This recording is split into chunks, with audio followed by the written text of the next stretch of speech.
Approval of the Scarborough Subway could cost Toronto taxpayers $1 billion. Kanye West and Jimmy Kimmel make up, and Humber's women's fastball extends their winning streak.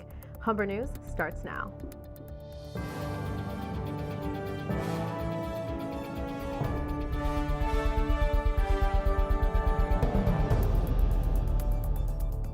Hello, it's Wednesday, October 9th. Welcome to Humber News, coming to you from the Broadcast Center here at the North Campus. I'm Caroline Brown. Thanks for joining us. And I'm Raquel Collins. Ahead on our show, we'll have all your news, sports, and entertainment highlights, as well as your 5-day weather forecast. But first, Caroline has her top story.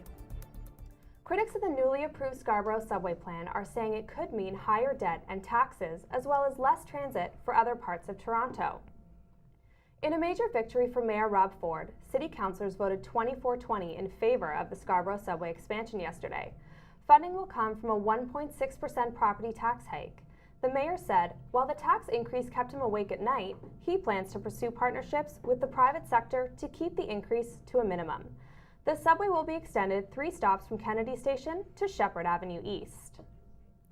University could be getting cheaper for Ontario's part-time students.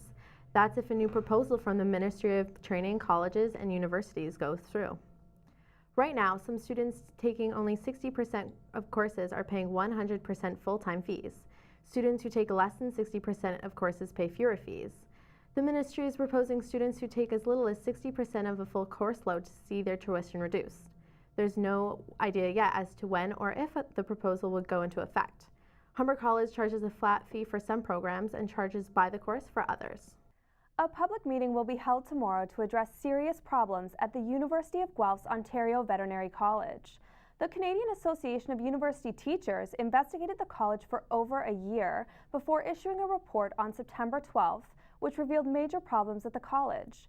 The report says the college is a deeply unhappy place. There have been allegations of inappropriate hiring practices and intimidation of faculty and veterinarians by the administration. A town hall meeting will be held tomorrow at noon at the University of Guelph's Peter Clark Hall.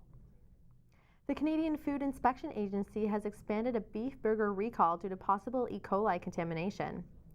The recall now includes President's Choice beef burgers sold in Loblaws and all its banner stores, as well as Weber's Bucket of Burgers. Compliments brand Super 6 beef burgers are still on the recall list and are sold in Sobeys, Sobeys Urban, Foodland, Freshco, and Price Chopper grocery stores. Ongoing food recalls have officials encouraging the public to practice safer food handling. Faiza Amin has the details. With the holiday season approaching, many of us are gearing up for dinner parties. Preparing Thanksgiving feasts for friends and families can sometimes be overwhelming. Safe food handling practices are crucial during this time. If not handled right, food can be contaminated with bacteria and result in food poisoning.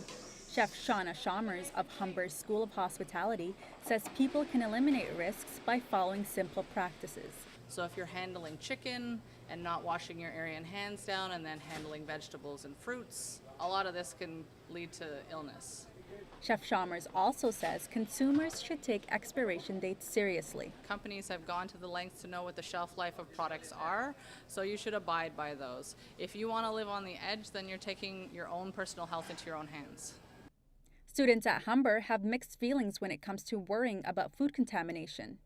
I like to stick to my own, so a lot of times I don't eat outside unless I'm home. So I've never gone food poisoning, so I'm on a good track right now. Hopefully I did, knock on wood, I don't get food poisoning now. Symptoms of food poisoning include vomiting, stomach pains, and severe diarrhea. The holiday season will be more enjoyable if you follow these safe food practices. Now, if you do experience signs of food poisoning, let your doctor know and contact officials. Faiza Amin, Humber News. A Canadian-led study has found that narrowed neck veins are common in healthy people as well as those with multiple sclerosis. Italian Dr. Paolo Zamboni reported in 2009 that blocked blood vessels may be the cause of the neurological disease. Since then, thousands of MS patients from Canada and around the world have spent thousands of dollars on the treatment. The study, published by the medical journal The Lancet, debunks his hypothesis. Zamboni still believes MS patients can benefit from the procedure and says he has seen significant reduction in symptoms. A Toronto judge has acquitted an 89-year-old woman who refused to fill out the 2011 census today.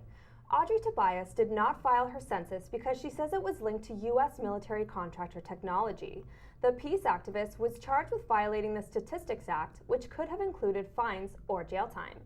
Tobias says she was prepared to go to jail. The defense says forcing her to complete the census would violate her freedom of conscience and expression. When we come back, we'll have more news from across the country and around the world. Erin Kenny will have your sports news, and we'll have your weather forecast with Tatiana Patterson. You won't need those heavy jackets just yet, as the sun will continue to shine for the rest of the week. I'll have your 5-day weather forecast after the break.